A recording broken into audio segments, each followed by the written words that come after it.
If I could have everyone stand, we'll start with the Pledge of Allegiance. I pledge allegiance to the flag of the United States of America and to the republic for which it stands, one nation, under God, indivisible, with liberty and justice for all. All right, I'd like to welcome everyone to our 2018 School Board Candidate Forum.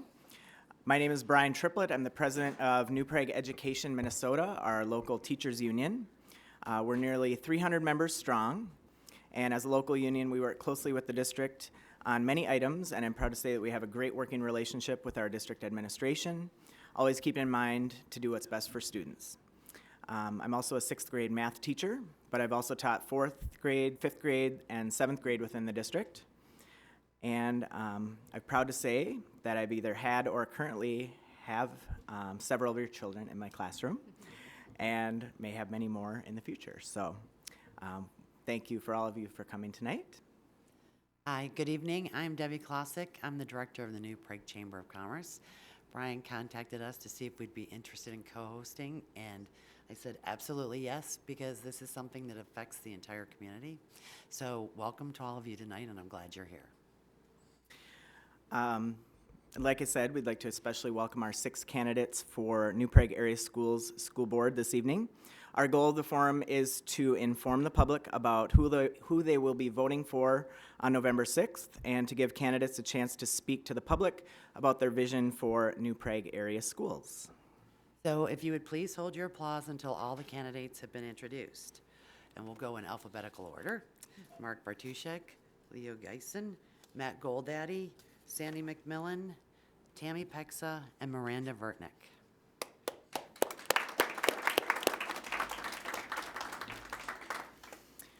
I will now review with the candidates and inform the public of our forum ground rules for this evening.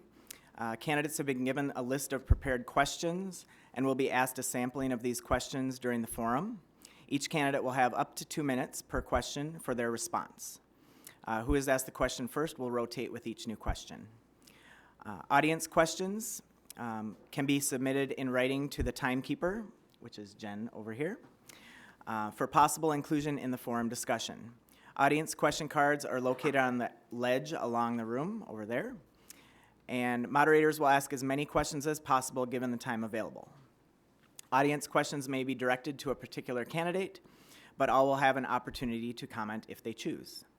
Candidate responses will be limited to 2 minutes per candidate per question in order to allow several questions to be asked by the audience members during the allotted time.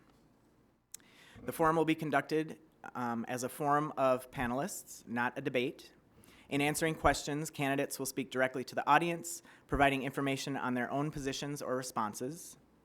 Candidates will not direct questions towards or make comments about other candidates or other candidates' positions or experiences.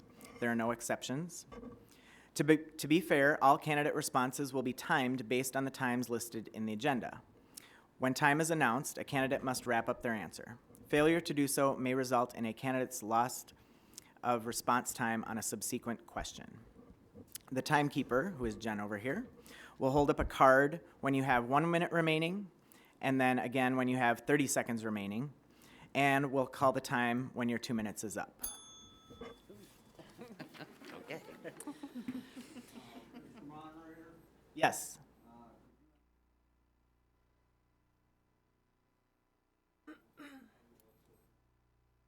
Sure.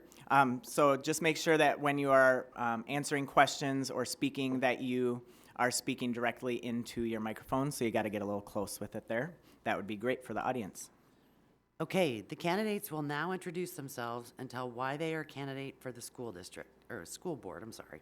You will have 2 minutes for your introduction and opening statements. Mr. Bartuszek will start us off, and we'll go right down the line in alphabetical order.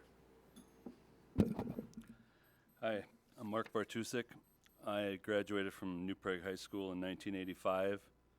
I've lived in the community my entire life. Had 4 children graduate from New Prague High School, along with my wife Mary.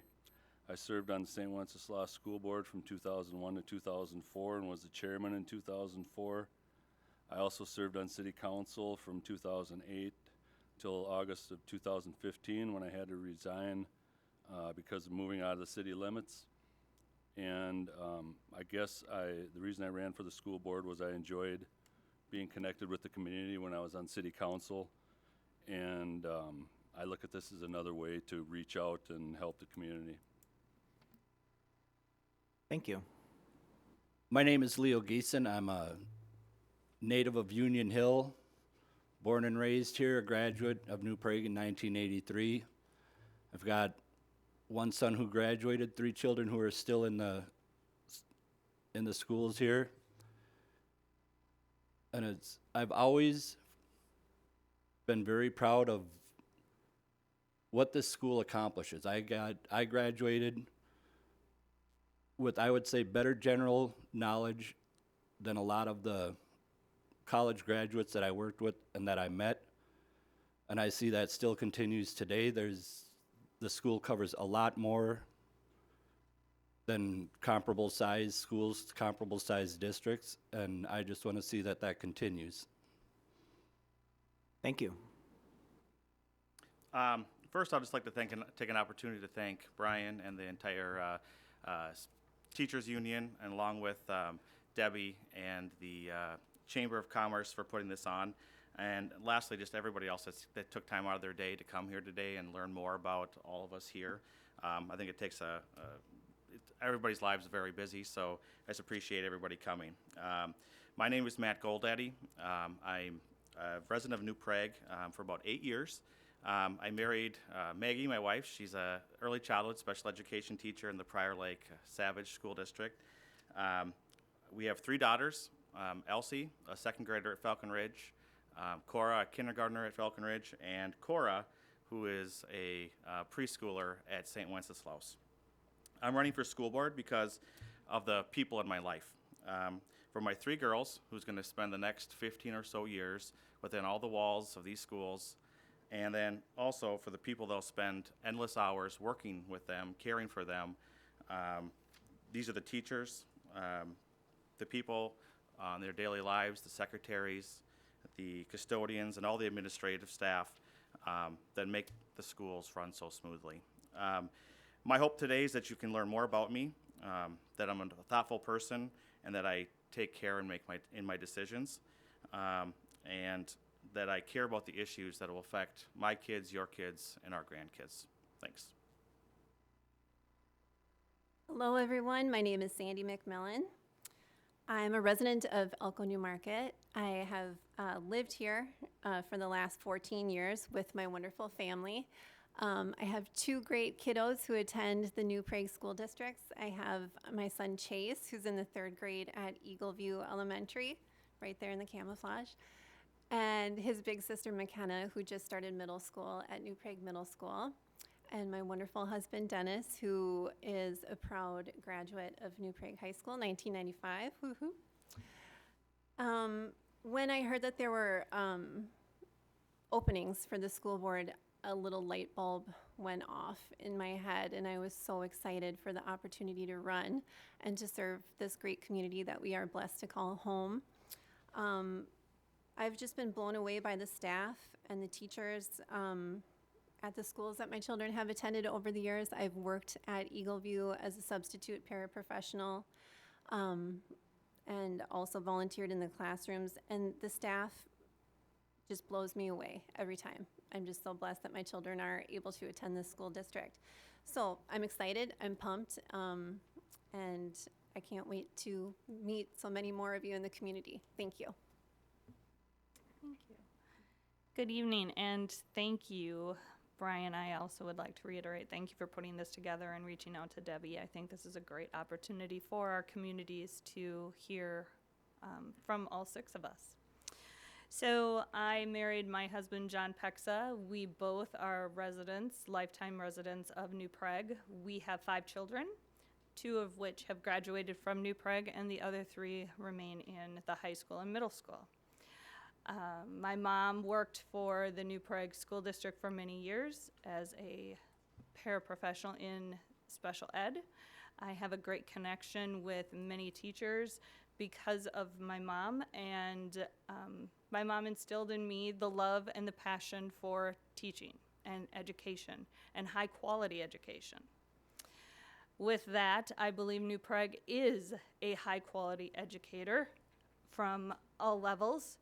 When you are working outside of even the state of Minnesota and people know where you come from and they hear that you've graduated from New Prague, there is a, oh, you're from New Prague.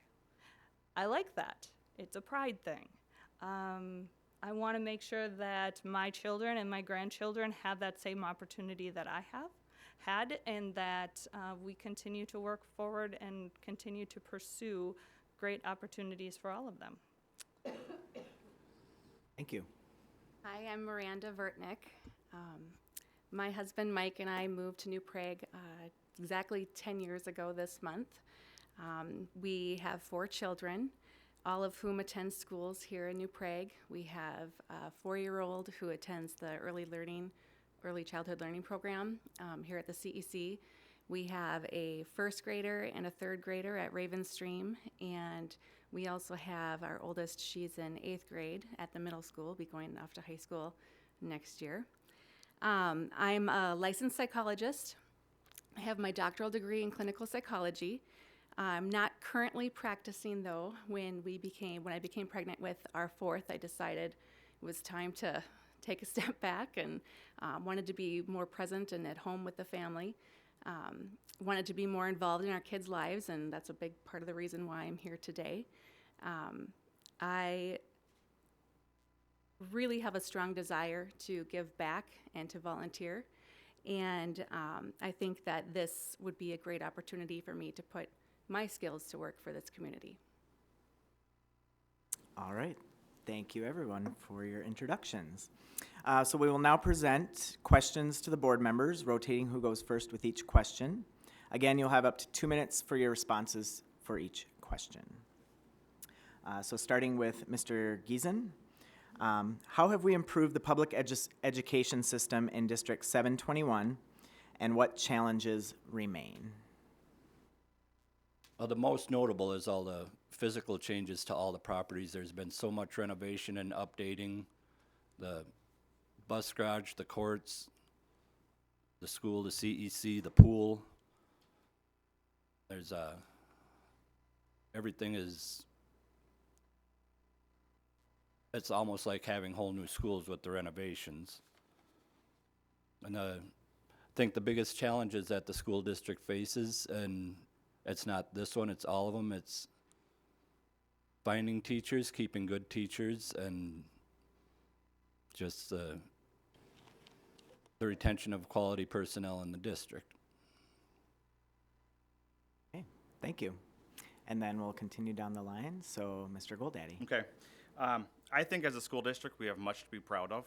I think you have to look no further than, I don't know what it was, the annual report that the school puts out, and it has the questionnaires from parents that the parents are polled on an annual basis, just how they feel about the school. And I think nearly every single parent, 90-some%, said that their child feels safe in school, which is very important, and the fact that they feel like their child is cared for when they're there, that the teachers actually care. So I think there's a lot of things that the schools are doing well, and those are just 2 of them.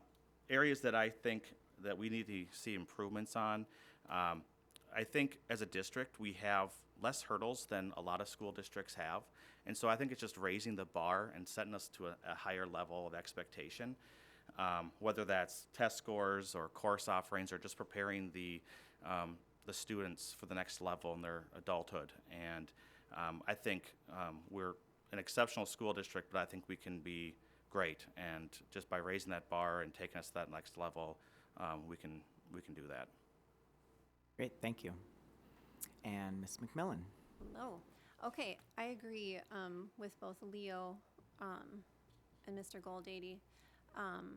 In regards to, we've made so many improvements just within a short time period within the last few years here within the district, with the new pool, with the new offices. It's just really tremendous improvements for the school. As far as what we can improve upon, I think have a mental health situation that's currently happening everywhere with our students, and just to ensure that mental health topics are covered in schools almost as part of the curriculum, bringing awareness of mental health into the classrooms, even in elementary school level. Elementary school children do understand feelings, and they're able to be taught at a young age how to cope and how to grow upon their skills. So if we could, just look upon that topic of mental health and providing staff within the schools, middle school and high school especially, school counselors, and just keeping the conversation of mental health going and growing. I think that's always helpful within any community, and every community can use it. Improve upon. Thank you. All right, thank you. Ms. Pexa? How have we improved? We continue to provide opportunity to our children on all levels. For students that are looking to go on to school post-secondary, our counselors in the high school are always willing to work with the families who want to participate in that PSEO, offering college in the schools and making sure it's a wide variety, not just math or science. It's all levels. For students that are struggling with standard mainstream, we have the ALC. That's a great program. It keeps our kids in school, gets them that high school diploma that they need.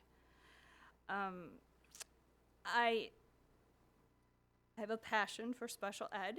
A couple of my children were actually in special ed, and our special ed program here is phenomenal. We start at an early age, 18 months. I had 2 kids, 18 months in special ed, and that was unbelievable to me. I didn't realize we went that low at that time. But now it's even beyond graduation, so it's just great things like that. We're also one of the few school districts that haven't cut the trade classes, which is important. So I think we're on the right path. All right, thank you. Ms. Burtnick? I would just start by saying that I love our school district. It's a big reason why we are here in New Prague, my family. We had a few years ago considered moving closer to the cities to reduce my husband's commute, but the schools are really what kept us here. We've been very, very happy with what's offered here to our children. I think specifically the implementation of the digital learning environment and the use of Chromebooks and other types of technology in the classroom has been crucial. No matter what career path a student chooses to go down later in their life, computer literacy, technology skills are going to be very important. And so I think that has been a great improvement to the district. I also agree with the point about what we're doing to help kids be ready for the real world. What I read in the annual report about the career exploration programming, I found that to be very interesting. I love the spirit of hands-on, outside of the classroom learning. What can we do to help kids prepare and understand kind of what it's going to be like after school after they graduate? So what could we do to expand that program? I'd be interested in looking at that. I think I read that 40-some students had participated in it, and there was maybe 7 local businesses that participated. So if we could do more there, I think would be great. I think also keeping up with the changes in technology is important. Things are constantly evolving, and that will be, I'm sure, a difficult thing to do, as it's costly, and kind of weighing out what we need, what would really be beneficial, but keeping those issues in mind, I think, will be important for the district. Thank you. Mr. Bartuszek? Okay, well, being last in line hurts because I thought I had one nugget left to add, and Miranda stole it from me with the Chromebooks, so I can't bring any revolutionary information in front of you right now. I can say that after having 4 kids go through the high school and through various programs at the school, that everything that people have said here, from the trades to the arts to sports, I mean, just talk about improving it.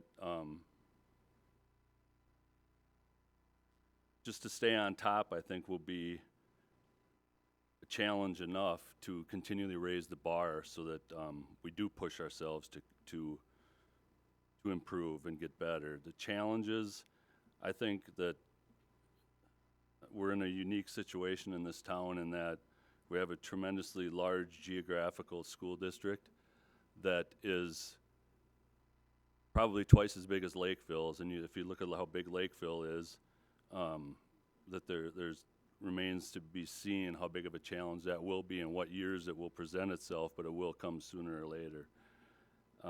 That's about all I've had. Okay. Thank you.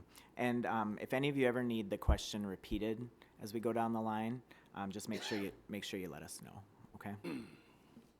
Hey, Mr. Goldaddy, starting with you. During a time of tight revenue or in the event the district is lacking in financial resources, what solutions would you propose? Good question. I'm glad I got this one first. I graduated from college in 2005, so just right on the verge of the Great Recession. So I've basically, my whole entire life in business, I've had to manage resources when there aren't a lot there. And so I think when you're looking at cost cutting, there's never a one-size-fits-all approach. I've learned that through the years of being in business. And every single expense is going to need to be scrubbed, whether it's one area of operations or repairs and maintenance or whatever it might be. But one thing for certain is that I think if we make the focus of all of our decisions be the student, I think we'll find that right answer.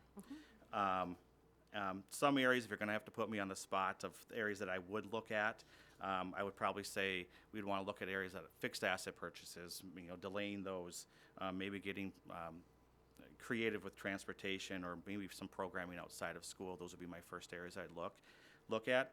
But most importantly, I think in times in good times, I think we need to make sure we're being good stewards of our dollars, because if we have a good fund balance policy when times are good, we'll be able to weather those storms throughout the years when times are really difficult, and especially when funding from state legislature doesn't meet the needs that we currently have. So I think just being proactive and focusing on areas outside the classroom would be the major areas that I would focus on. Okay, thank you. Sandy? I agree. Everything that Matt just said. Because the students really are our main focus. Jumping topics and making it a little bit more lighthearted, fundraising.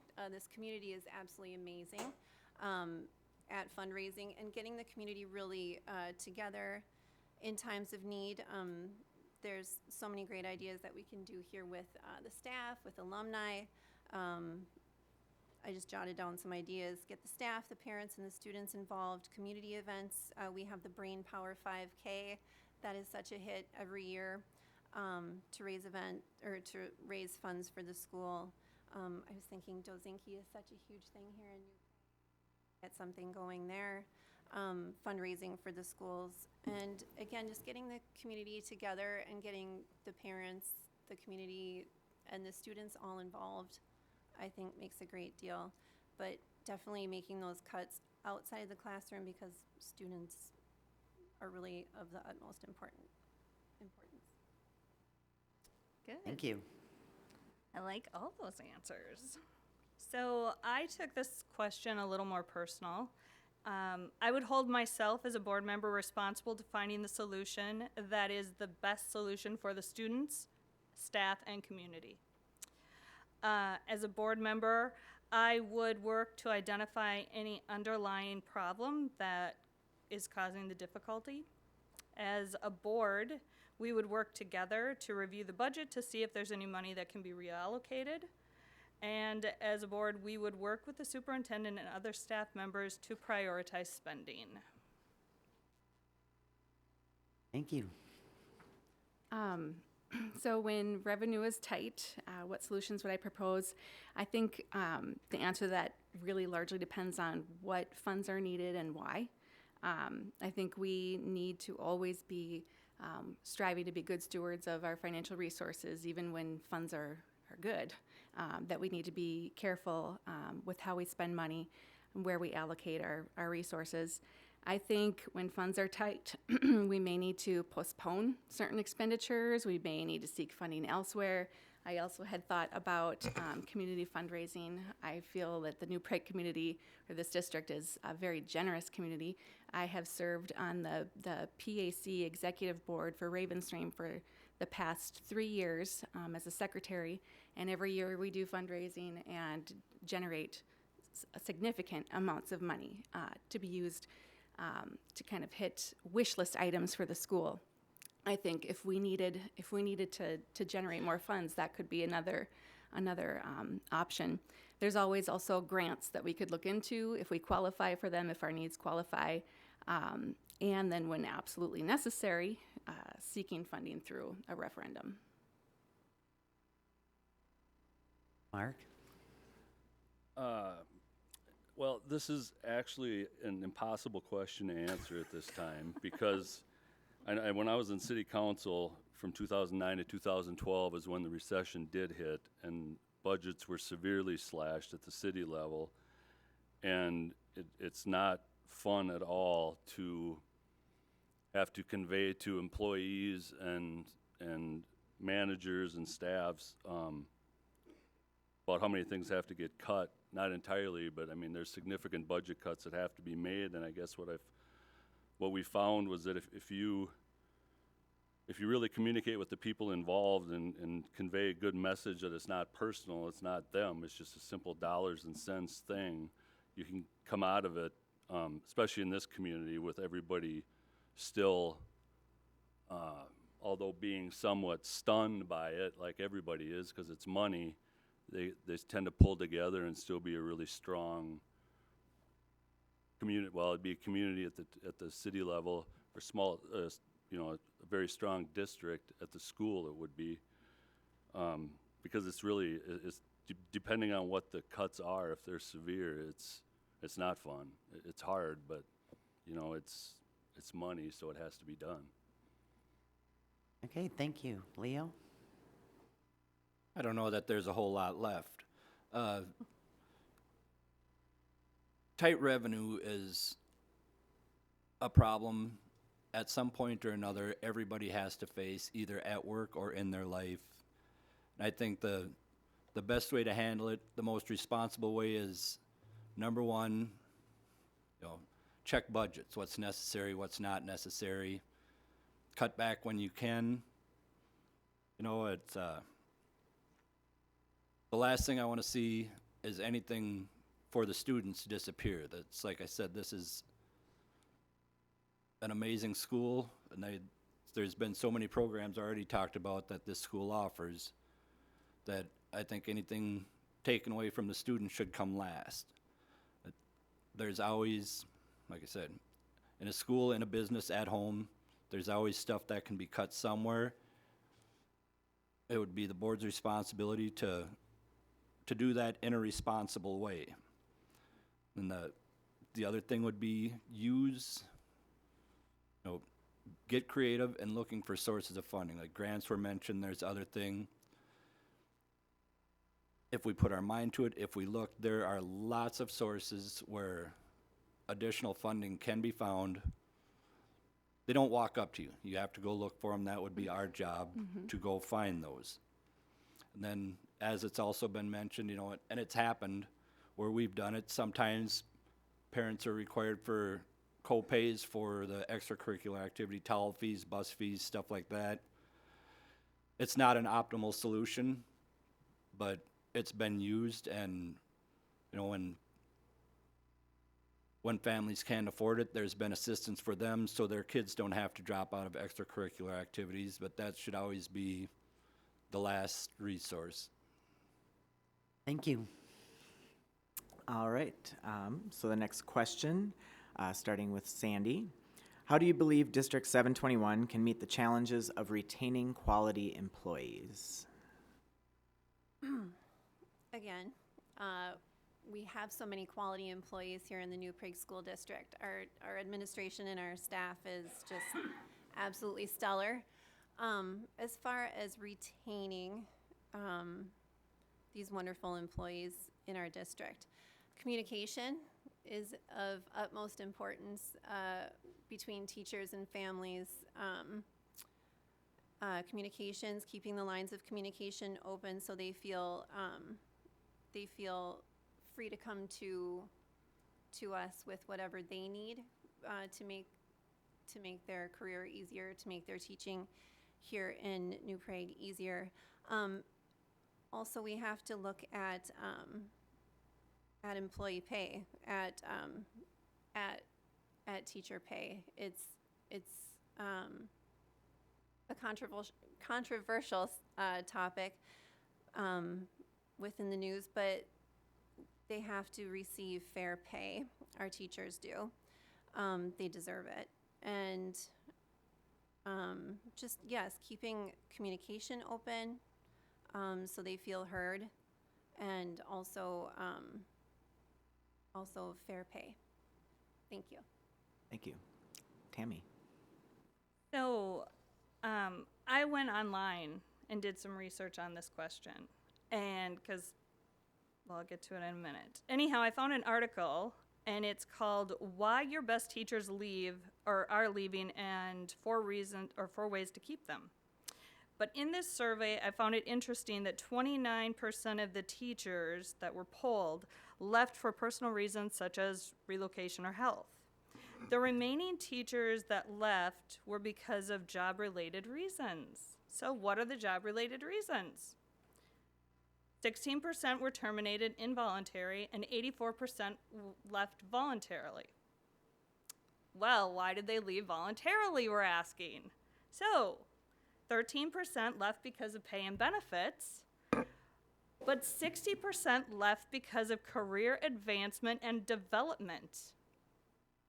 And I sat there going, oh, that's interesting. The school district is no different than me. I am a human resource manager, and those are exactly why some of my top people leave.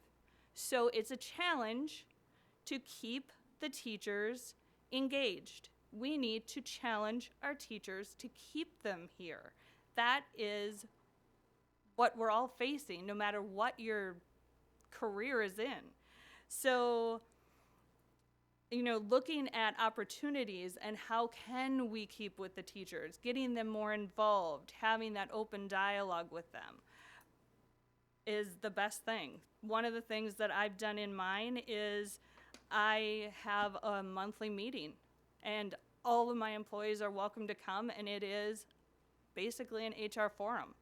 And it's restricted, but I want to hear the good, the bad, and the ugly, and what's important, and making that an important thing and recognition. So that's what I have. Thank you. Miranda? When I was kind of writing out my response to this question, I was thinking, I would imagine that most people who choose to work in an educational setting are doing so because they value the importance of education. They want to help enrich the lives of children, but frankly, you could do that in almost any educational setting. So what would be important to make District 721 be a desirable place to work and to stay? I think competitive pay is one obvious and important factor associated not only with attracting quality employees, but retaining quality employees beyond the scope of pay. And I think crucial to retention is the importance of fostering a workplace environment in which employees feel as though their needs, concerns, and accomplishments are heard, that they're respected. When this happens, I think employees will have greater satisfaction, will take a sense of pride in their work and want to continue to show up every day. And then I also know that in any profession, a great deal of employee satisfaction has to do with their perception of the quality of their leaders. When you have a good boss, when you have someone who listens to you, who values, who takes action regarding your concerns, I think that employees are much happier. And then also I would add that employees need to know what's expected of them. They need to have the tools and the training to do their job effectively. And when all of that is in place, I think the only reasons people would leave are changes in their personal life. So. Thank you. Mark? I think New Prague's always had an advantage over other districts in a large area because it's always been just a very welcoming community with a lot of good people with good roots that have good kids. And I think one of the ways to keep quality employees here is to remind them what some other teachers experience when they leave the district and go to some of these other places. Because I know coaches that have left here and went to other suburban programs where the quality of the student isn't probably what it is in the New Prague area. And I think that a lot of the teachers, a lot of people who live in the community really appreciate that, and that's one of the biggest reasons they like to work here. Yes, and obviously competitive pay is important in that as well. But in visiting with people that I know that teach here and that are in administration, and actually I've coached a lot of sports over the years with my kids and been to different schools, and there is something to be said about the quality of people and kids that are in this community. So I think that's a very strong selling point to keeping good teachers here, and the administration is very strong too, and that obviously helps a lot. Thank you. Leo? This had to come close to being one of my favorite questions on this questionnaire. Miranda was dancing all around what I wanted to say. I was afraid she was going to steal it from me. Going to go back to my time in the military. The best way to retain good people is put them in charge. Nobody knows how to run a classroom better than the teacher. Nobody knows what's going on in the kitchen more than the cooks. Make the people responsible for their actions, take their input, give them the ability to show what they can do. Don't tell them what they have to do. Give them the leash, give them the running room. If you give somebody the opportunity to impress you, 9 times out of 10, they're not going to impress you, they'll amaze you. That's the best way to retain good people. Empower them. You reward them for their success. They got new ideas. Like I said, they know their job better than anybody else. They got ideas. Work with it. And if you have a culture like that, and it gets known where the rules come from the employees, not from the top, word like that spreads fast, and that's something that people want to be involved in. Thank you. Matthew? All right, Mark, you're right. Being last is tough. I believe we can continue to retain quality employees and staff by building upon the trust that we already have in the district. For everybody, many of the teachers that I've talked to and the administration I've talked to, they feel like this is a good, right now the trust between the union and the administration is solid. That said, we need to continue to be competitive when it comes to salary and benefits, because ultimately, at the end of the day, we are working for a paycheck and working for benefits. So that's also important. But also just the workload and the feasibility of that workload. And then lastly, above all, I think a lot of times we treat teachers differently than any other, like a school system different than any other organization. And Tammy had touched on this, but ultimately teachers just want to be challenged and they want to be supported and feel supported in their role. And I think ultimately if we can achieve those things, we're going to be able to not only just retain the teachers that we have, but again, talk about spreading that word and being able to attract teachers into our district. Great, thank you all very much. The next question, we'll start with Tammy. Do you support public employee unions and their right to collectively bargain? And besides the role of collective bargaining, what do you feel is the role of a union? I'd like another question, please. I don't understand that one.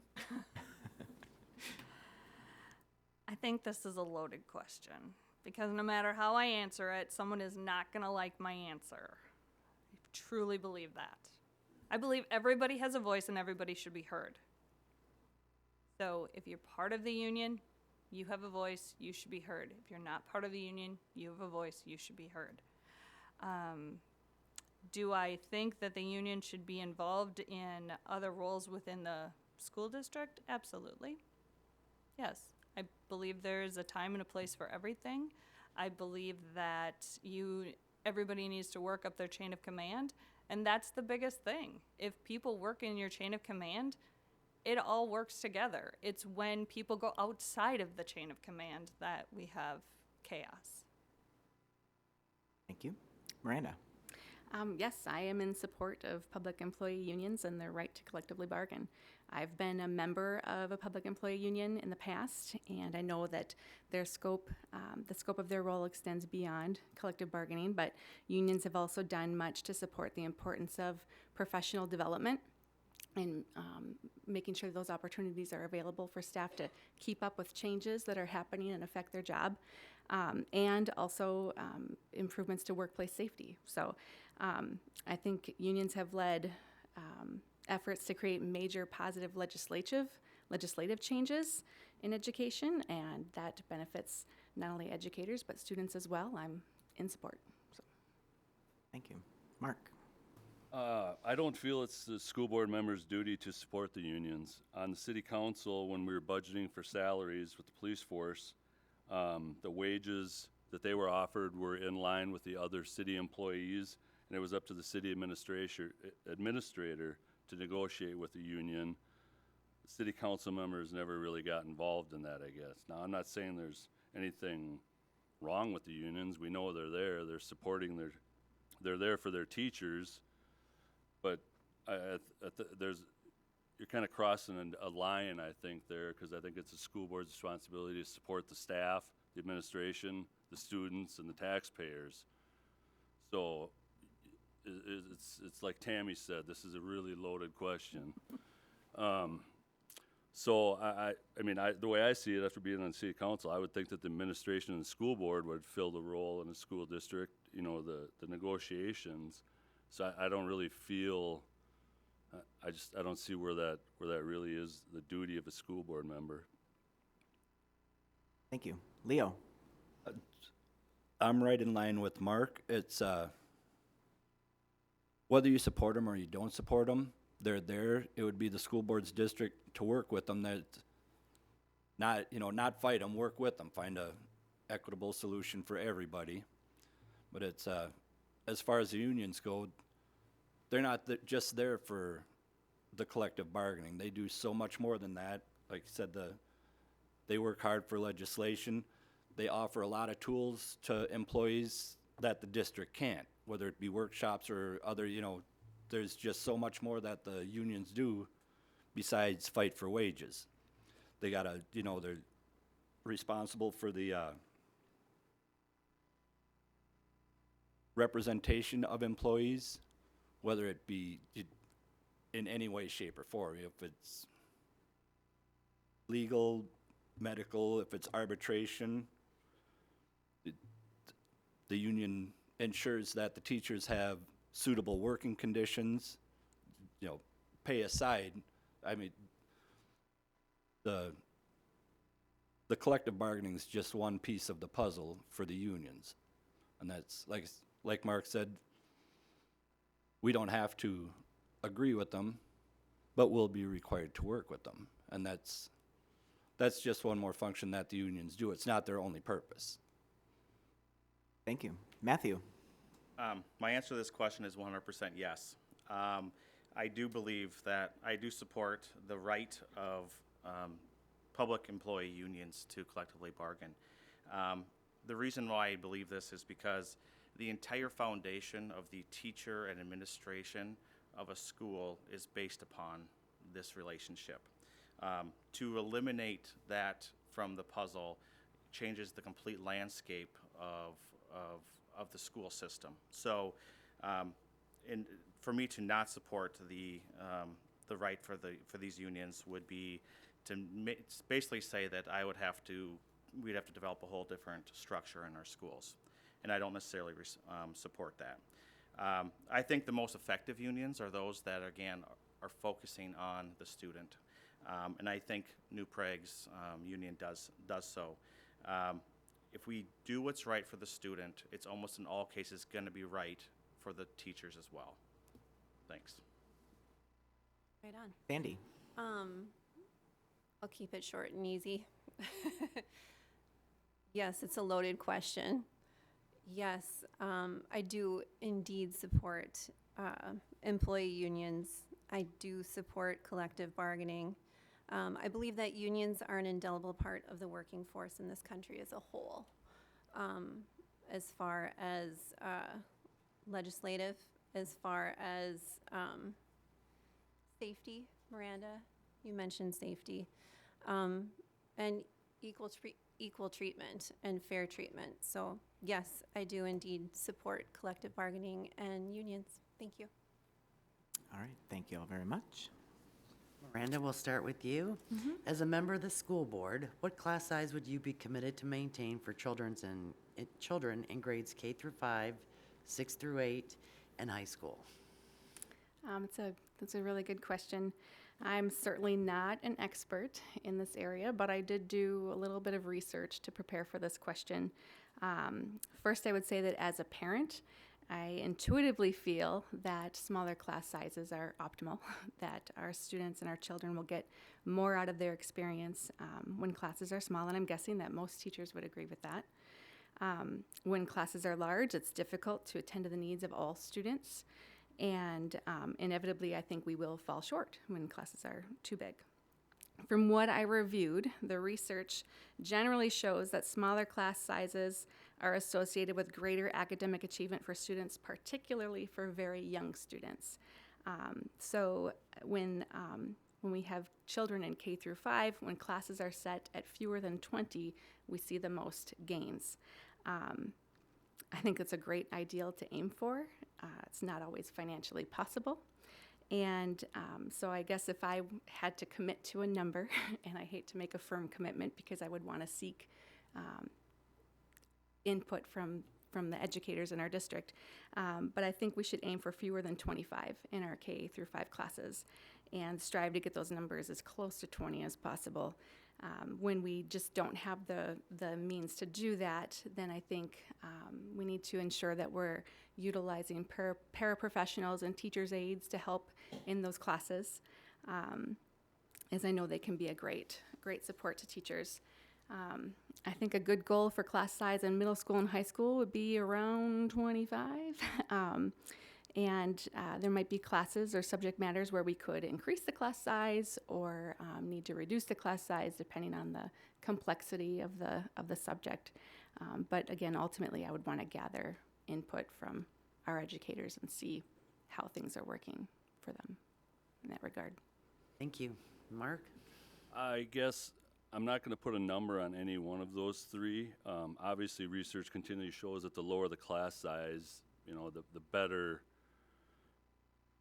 results you have.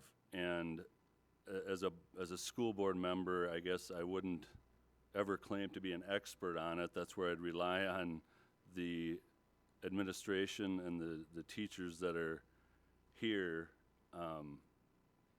come up with the research and to present it to us so that we can make an informed decision, because I'm not in the education business, never claimed to be, but I do know that all of the classes that our kids were in were always low, and it obviously was very good for them. Thank you. Leo? Can I move in front of Miranda? Because this is just senseless. This is, I don't know, it's really impossible to commit to a number here.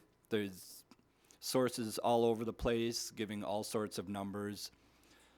And all you can do is the best you can. There's so many variables.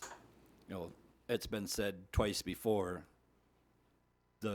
Optimally, the less number of students you have, the better. Realistically, can it be done? You know, a lot of variables in there. So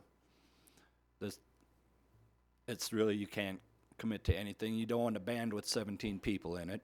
So, you know, you end up with band with 60, 70, 80 students. You get to fourth year German, the year I graduated, they had 6 students. It's a fun class. But like I said, there's so many variables. It's just best that you do what you can with what you have. Thank you, Matt. Class sizes are very important. I've read probably too many studies to mention on this topic, but when class sizes become too large, learning is hindered. It also causes additional stress on the teacher because there's so many diverse needs in that classroom when it comes to many students being in that classroom. I would like to be able to commit to you with a number, but it's really hard. But ultimately, I think it comes down to equity because we need to give the kids what they, give them the resource and the teachers of what they need. So that said, I guess generally I would like to see class sizes in the early elementary grades, probably 20 or less would probably be a great goal in mind.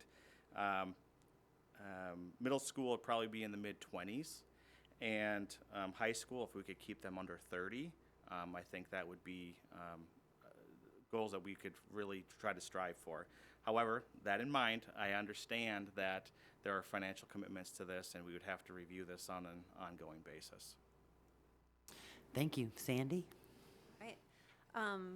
With growing numbers, with enrollment numbers growing as well, the students struggle, the teachers struggle, and our facilities take on wear and tear with the more students that we have occupying our buildings. In a perfect world, in a perfect environment, K through 5, 20 or fewer in the classroom. It's such an important, vital age, that K through 5. So that one-on-one, when that early learning is coming in, is just so important. But middle school, keep it in the mid-20s. It's so hard to put a number on it. 20 to 25, and with high school, they're able to take on a little bit more, maybe possibly 30.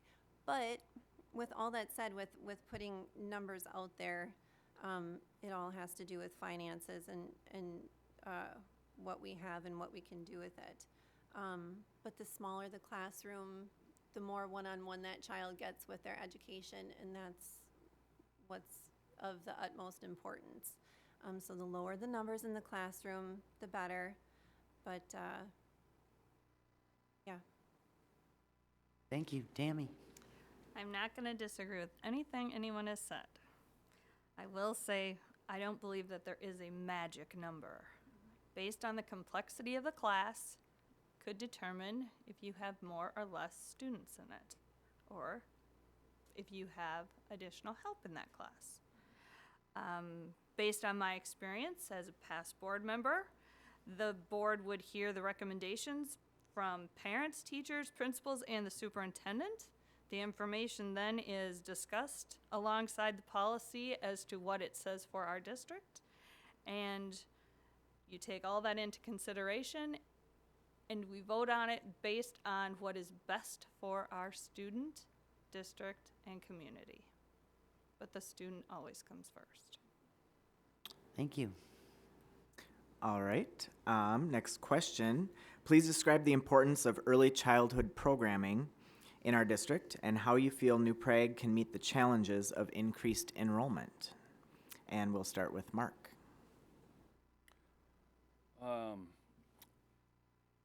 Well, it's a very important piece of education, as research continually shows. I know all 4 of our kids participated in it, and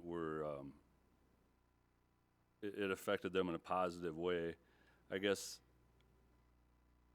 one of the things nowadays that's becoming even more important to add with that is to get parents more involved in it at early ages, which tends to help the kids out a lot more. I know this program in this school has grown significantly over the last few years, probably close to 25%. So continually finding space for that, what seems like it's going to continue to grow, is going to be a priority.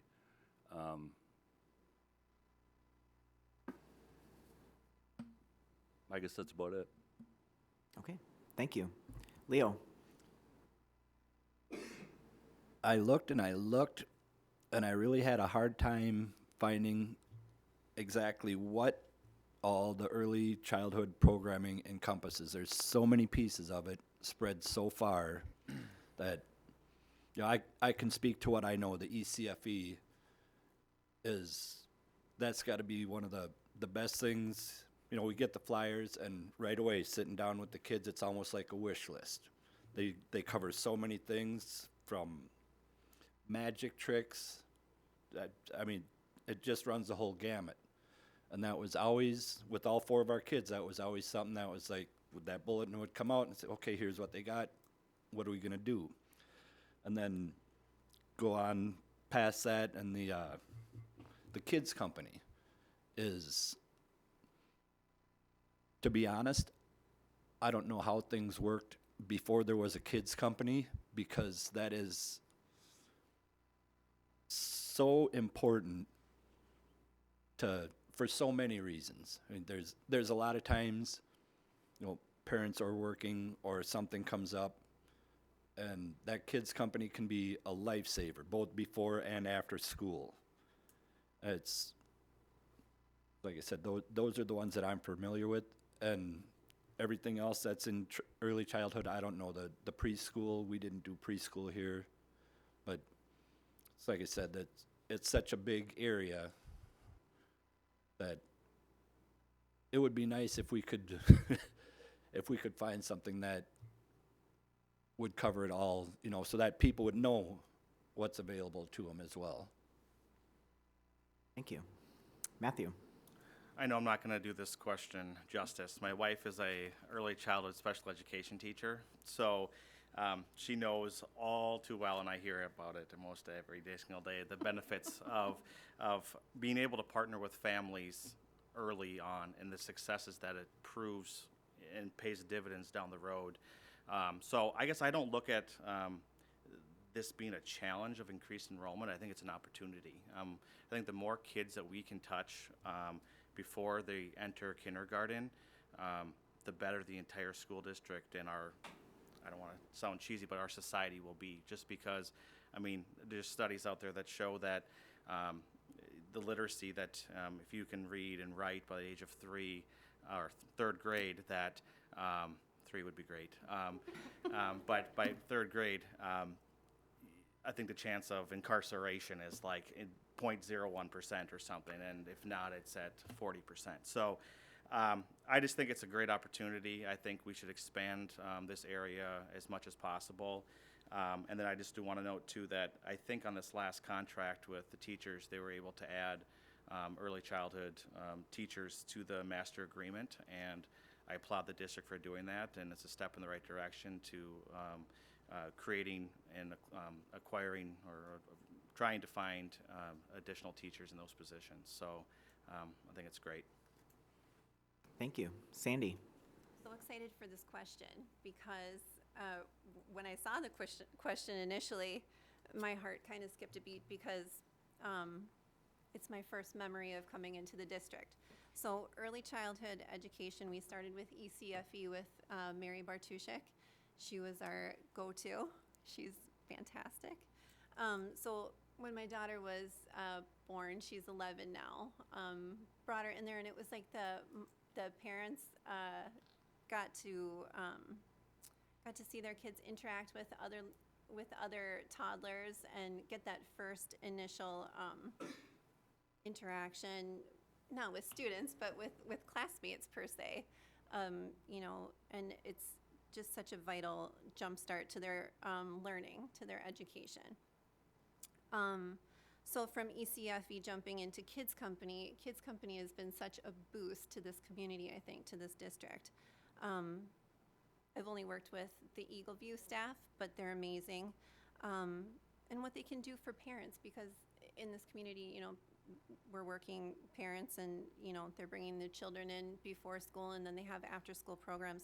It's a fantastic program. So we have ECFE, Kids Company staff. It's just amazing. And then when I was thinking about increased enrollment, just a thought popped into mind.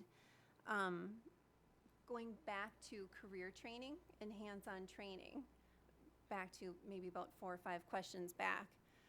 If we have high school students that are interested in a career in education, possibly having them do like a hands-on program with the ECFE staff or maybe the Kids Company staff, and then that would be their hands-on education or maybe even career training for their future.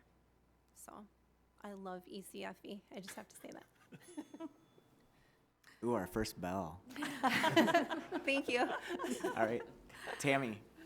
I definitely think early childhood programming is very important. I think it gets our children ready for their future, getting them into a structured program or semi-structured program for a couple hours a week or, you know, a half a day, twice a week is so important because it just plays into their upcoming years. As far as the constraints, I too think it's more of an opportunity for us.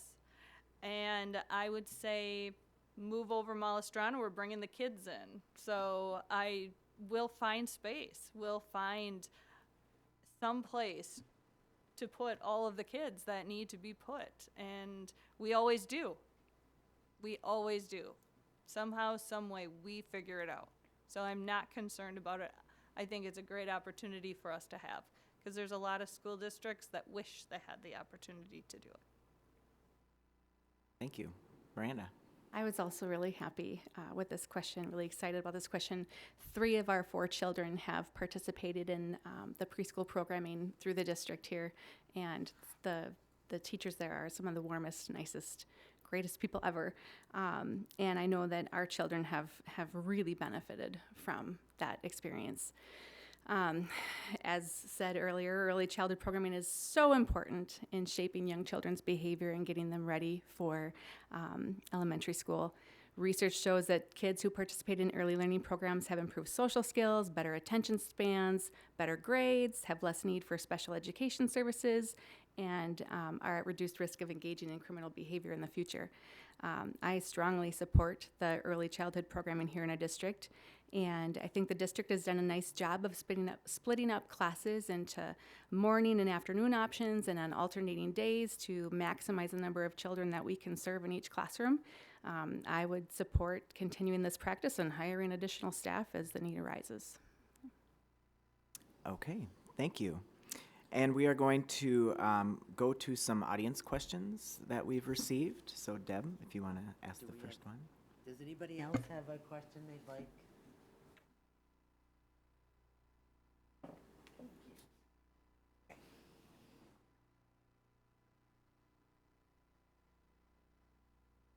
All right, oops, sorry.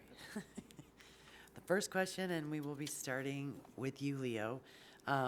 With issues regarding school policies sometimes being played out on social media before the board can review them, how would you respond and act? That's the first thing that's required is responsibility. If you don't know what the situation is, if you're not aware of all the facts, then it's best to not do anything, say anything until you can determine exactly what it is that's happening. If I understood the question correctly, I think. Will you repeat the question? Oh, I'm sorry. Wrong one. Oops. Okay, sorry. With issues regarding school policies sometimes being played out on social media before the board can even review them, how would you respond and act?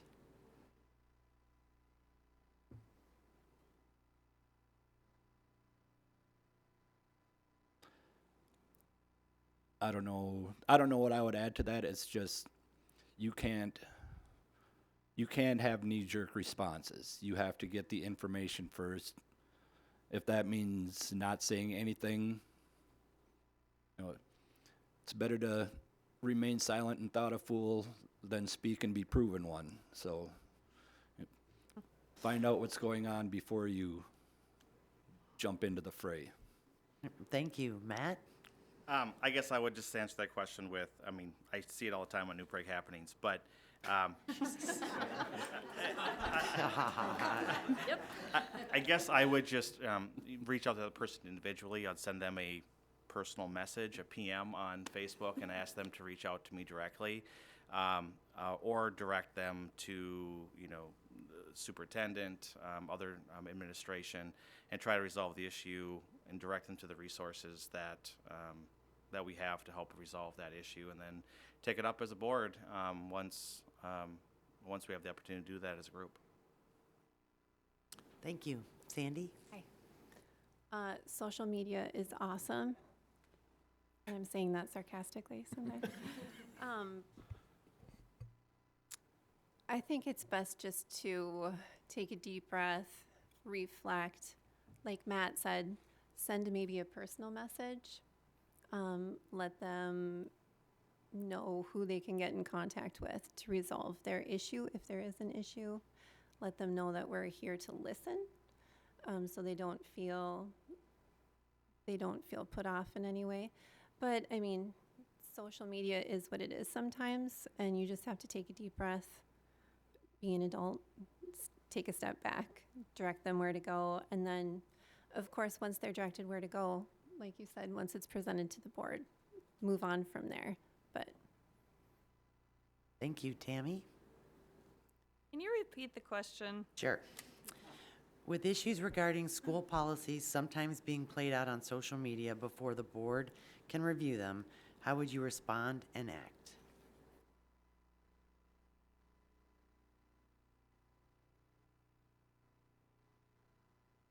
I would not respond. My reason for it is, as a board member, I am a team, not an individual. So I would not respond from a board setting. I would not say, well, as Tammy Pexa, New Prague School Board, I say this. Absolutely not. That's not what the school board is. The school board works together as a team to run the district. And so if I saw things, which I have seen as a past board member, I have taken them up my chain of command to whoever the president was, whoever. I've taken it straight to Superintendent Dick Berner. And we discussed it before anyone said anything. I think when someone steps out on their own, it just opens a Pandora box. All right, thank you. Miranda? My response would be to wait to respond. I get it that people post concerns on social media and kind of gather some steam, kind of in some ways checking out, have other people witness this issue or this problem? What are your thoughts on it? I have no problem with that. I think as a board member, I wouldn't respond directly though, until the issue or the matter was brought to the board. Maybe something that I might bring up for discussion with the board, but would not respond directly to that individual, certainly not on social media. And I think that might be difficult for some community members to accept. I think we're so used to instant communication, instant gratification, but I think it would just be best to hold off on a response. Okay, thank you, Mark. Smile and do nothing. Okay, thank you. Brian? All right. This next question is from the New Prague area chapter of PFLAG, and they are a support group made up of parents, family, and friends of persons who are gay, lesbian, bisexual, transgender, or queer from here on referred to as LGBTQ. LGBTQ students in rural towns face a more hostile school environment or school climate than students in urban and suburban schools. Similarly, LGBTQ students in the Midwest have more negative school experiences overall than in other parts of the country. They do not believe that New Prague is immune to this statistic. This hostile school climate can include things like verbal and physical harassment, fear of using the bathroom and locker room, cyberbullying, even personal property and home vandalism. A transgender student has told me that they do not go to the bathroom at school ever. This can manifest itself as missed days of school, lower GPA, depression, lack of desire to pursue secondary education, avoiding school functions and extracurricular activities, etc., because they do not feel safe. So the question, would you be willing to support school-wide education that makes New Prague a welcoming and safe school for LGBTQ and gender non-conforming students? It's a program called Welcoming Schools that was created here in Minnesota. And we will start with Matthew. I think it's a great question. I think it's a very difficult question to answer, but at the same time, without knowing all the details of the organization and what's going on, it's hard for me to answer completely, but high level, I would say absolutely. Our role my role as a school board member would be to make sure that we are providing a quality education for all students in our district. So whether they fall under that category or another category, my job as a school board member was to make sure that all of our students are provided with a quality education. Thank you. Sandy. My initial heartfelt reaction would be yes, most definitely. But as a responsible board member, you would have to research the organization itself before we said yes to any education within the classroom. However, we talked earlier about the unions, and we talked about teachers feeling safe. We need our students to feel safe when they're at school, and this is something that needs to be addressed. So yes is my initial answer, but yes, to be more informed on the program that would be bringing the education into the classroom, but students should never feel unsafe in their learning environment, and it's important. We can definitely work harder on this issue. Thank you. Thank you. Tammy. This is a situation where, again, everybody has a voice and should be heard. If we have one student that feels that way, then shame on us, I'm sorry. Because that means we have one student that doesn't feel safe in what we portray to be a safe community for them. So I would want more information on the organization. I would, just like any other organization or any other thing that the district supports, we always want to have the back with all the information to bring it on. And, but absolutely, totally open-minded to hearing about any organization that we can bring into our district. Thank you. Miranda. I am familiar with PFLAG and the awesome work that they do for the LGBTQ community. I'm not as familiar with the Welcoming Schools program specifically. I would be very interested in learning about that. I think I'd also like to hear what are we doing in our district to support our LGBTQ students. I do wholeheartedly agree and believe that every student needs to feel safe. They need to feel like they can come here and safely get their education and have their basic needs met by using the bathroom. I would definitely be interested in learning more about what is being done in our district and what more we could do. Thank you. Mark?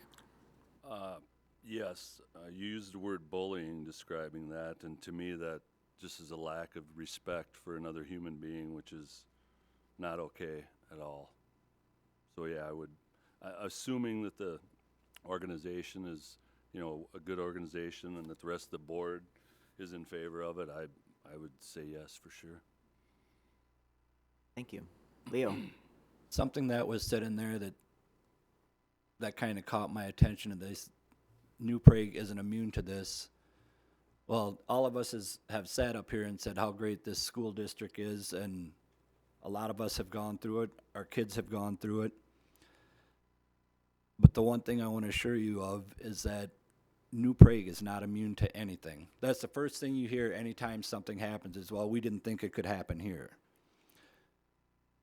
New Prague's just like any other school. We're not immune from anything.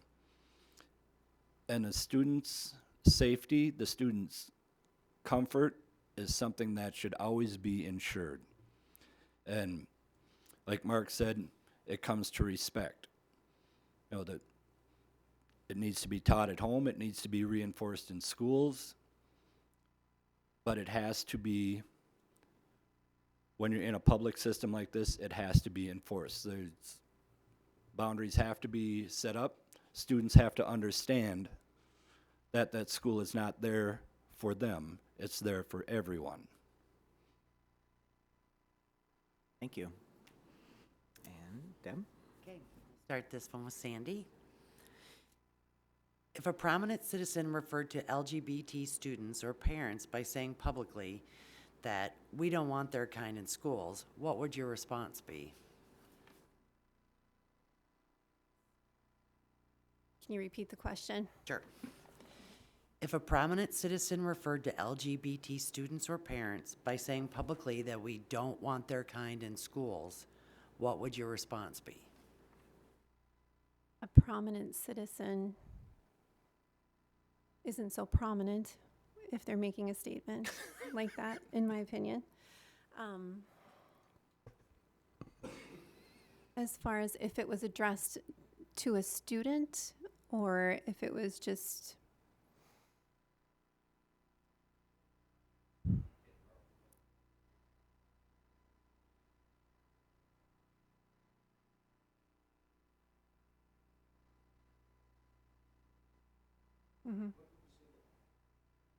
if that was right. After I took a deep breath and smiled, it just comes down to respect. And it's not, I would respond, it's not the New Prague way. We are a community that accepts everybody. The statement was, we don't want that kind here, or that kind doesn't belong here. It's harassment, it's bullying, and it's not who we are here at the New Prague District. As far as if I held a title of being on the board, I would still feel comfortable saying that whether they're a prominent citizen in the community or not, it's speaking to another human being with respect, and out of respect, reminding them that they need to respect everyone, and that's just not who we are. Thank you, Tammy. A tough question. Yeah, where was that question on the list? Wow.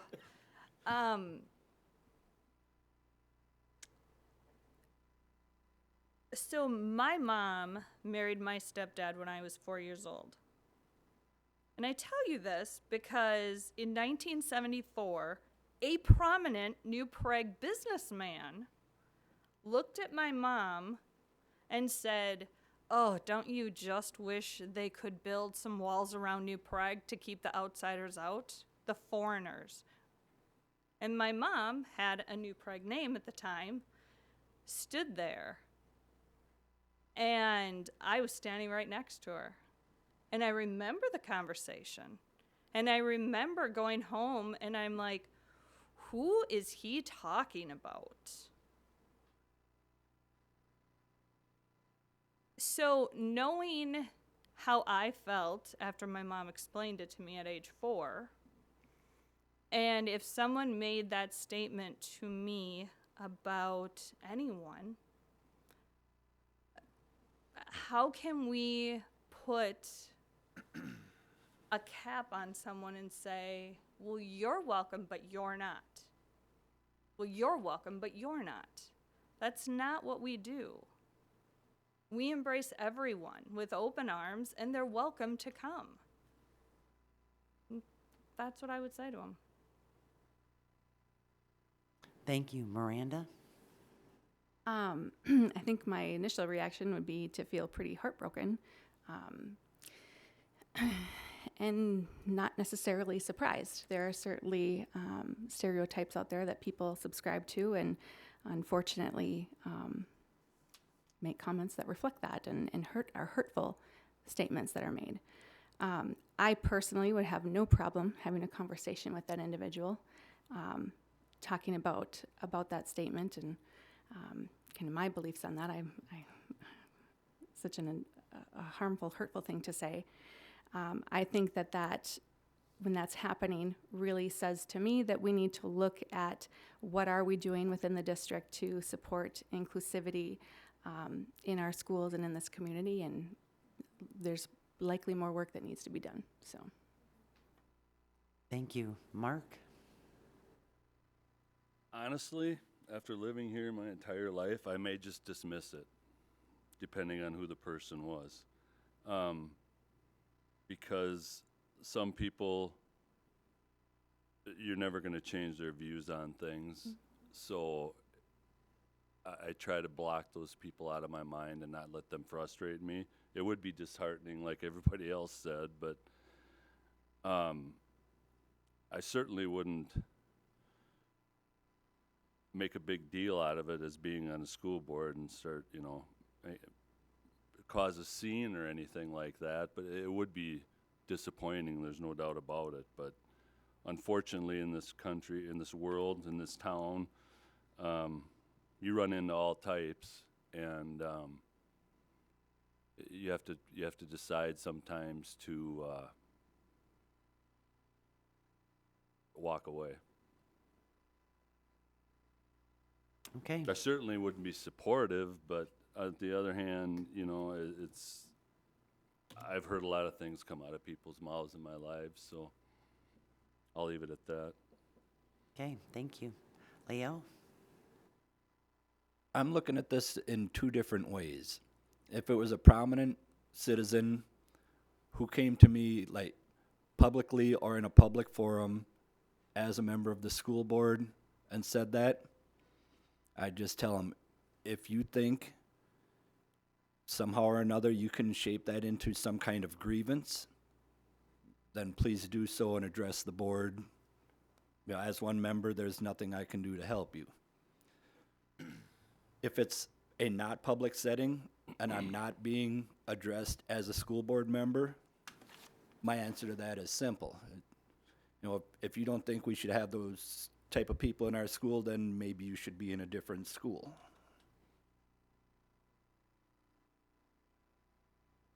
Okay, thank you. Matt? Honestly, it depends on the setting, to be completely honest. I think if it was in a private setting, I'd probably ask the person for clarification of what they meant with that. And from there, have a conversation about it, because I've encountered lots of conversations like this over my lifetime, and I think it's small little interactions, human interactions that we have with people that can maybe change somebody's mind down the road. So I'd probably just ask for clarification and ask, why he feels that way, or he or she feels that way, and talk about it. If it was in some type of public setting and it was, somebody that was in a representative type of position, it might be worse than that. You know, it might be something where we bring it up to that person, who that person is held accountable to, and hold that person accountable for their actions. Okay, thank you. All right, this is our last audience question, and it'll start with Tammy. What is the purpose of the Aquatic Center, and is it important that it makes a profit?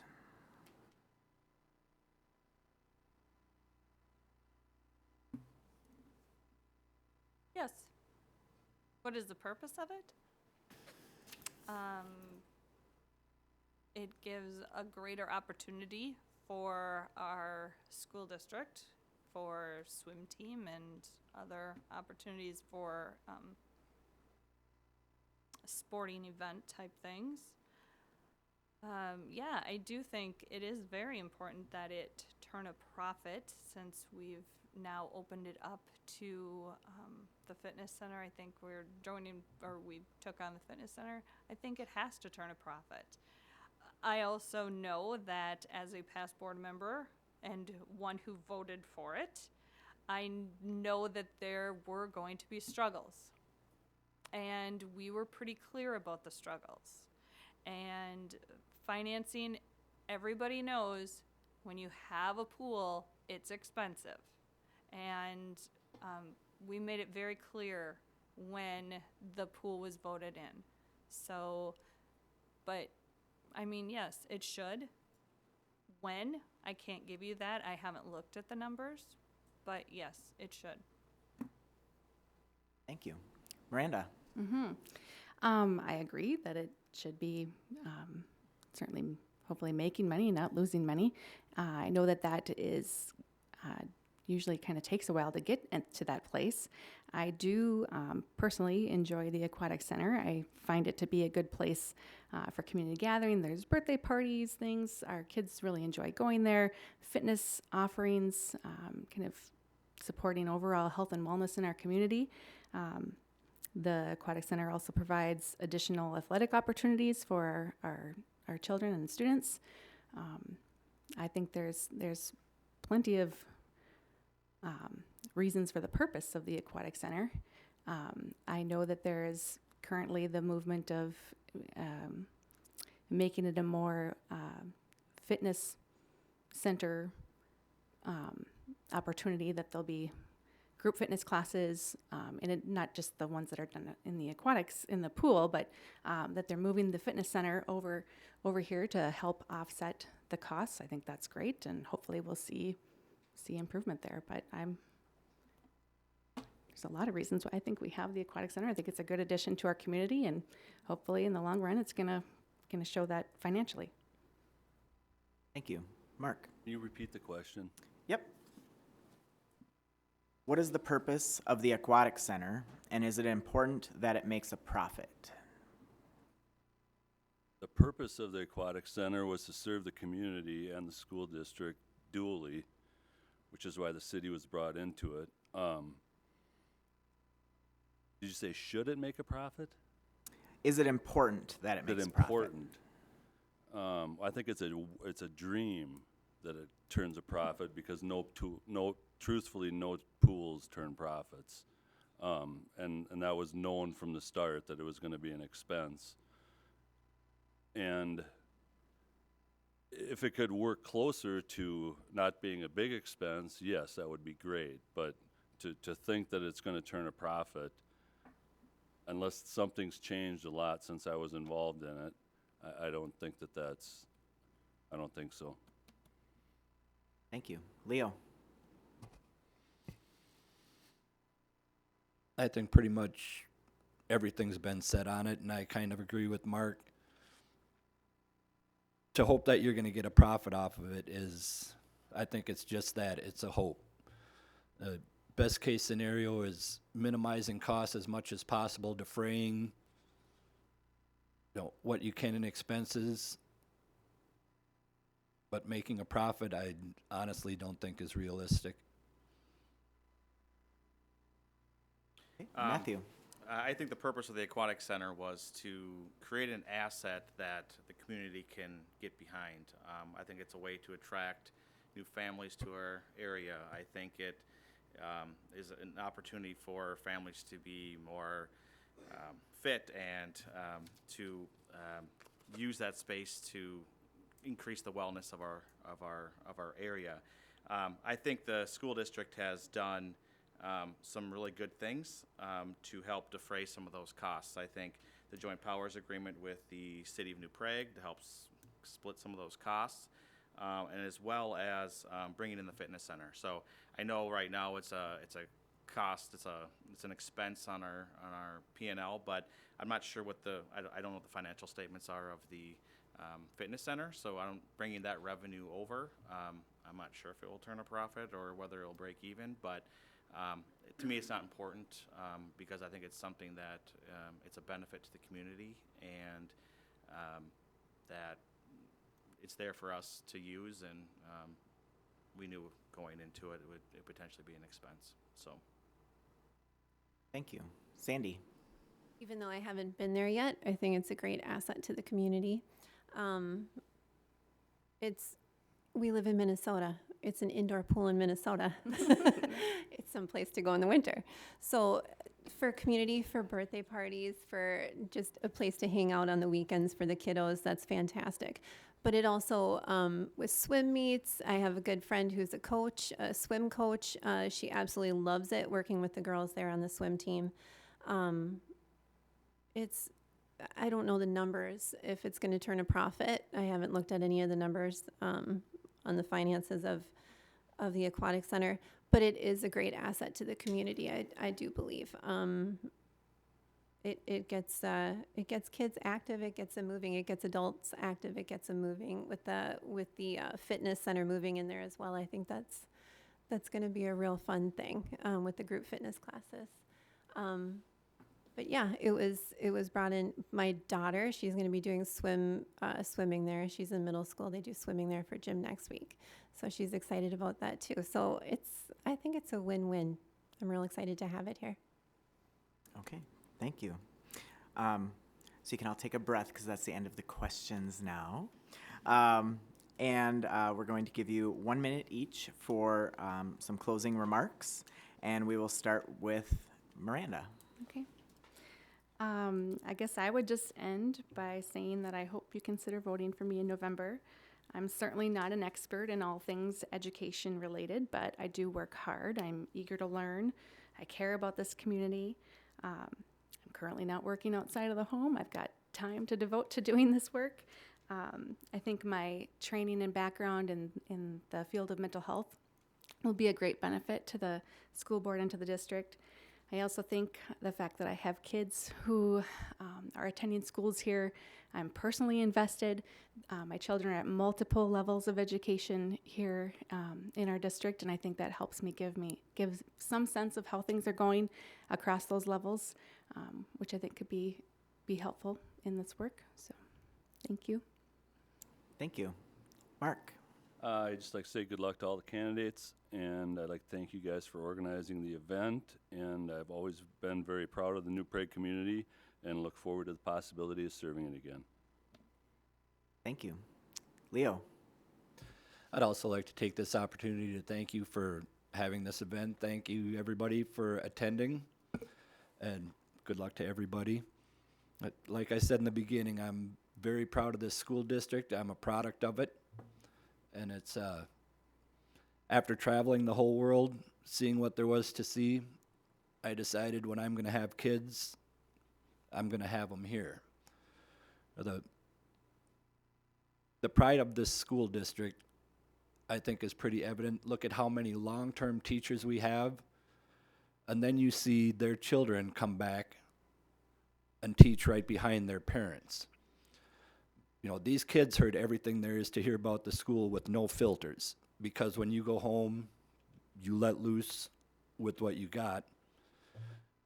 And if they can come back after listening to their parents for 18 years and they still want to teach here, then I think this is the right place to be. Like I said, I want to make sure it stays that way. Thank you. Matthew? No, I just want to echo the thanks for putting this event on, for everybody showing up and listening and learning more about the issues that are facing public education in our district specifically. I hope you learn more about me today. I mean, about how I feel about the issues. And ultimately, I hope everyone will vote on November 6th, and you fill in the circle next to my name. Thanks.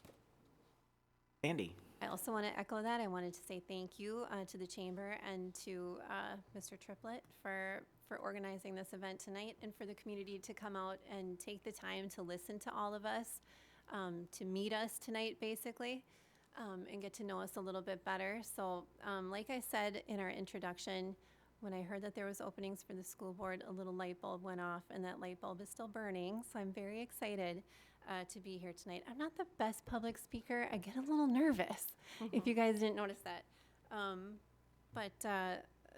But this is important, so I'm happy to be here.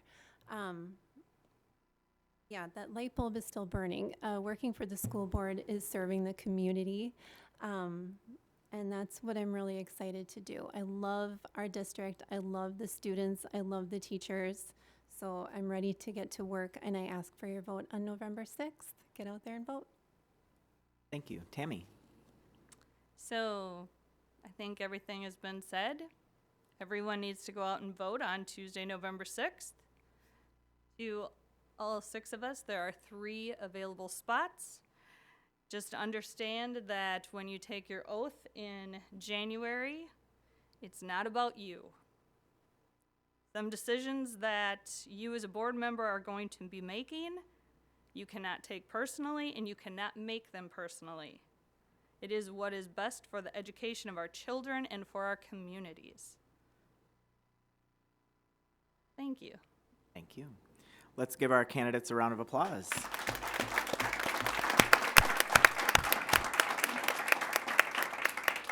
And on behalf of the 300 educators of New Prague Education, Minnesota, I just want to thank the audience for attending, the audience who may be viewing this after the fact online, and the candidates for attending this evening, and as well as your thoughtful responses to the questions that were presented to you prior to the event, and also the questions that were presented by the audience.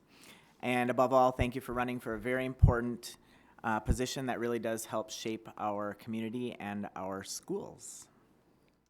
Thank you, everybody, for coming. Also, please help yourself to some lukewarm coffee and some cookies. And just so everybody knows, the recording of this forum, as well as the candidate answers to the prepared questions, will be available online via the Chamber, New Prague Education Minnesota's social media accounts, the district website, the district cable channel, and all that good stuff, because there were several questions that we did not get to, so people might be interested in seeing those as well. So once again, thank you very much.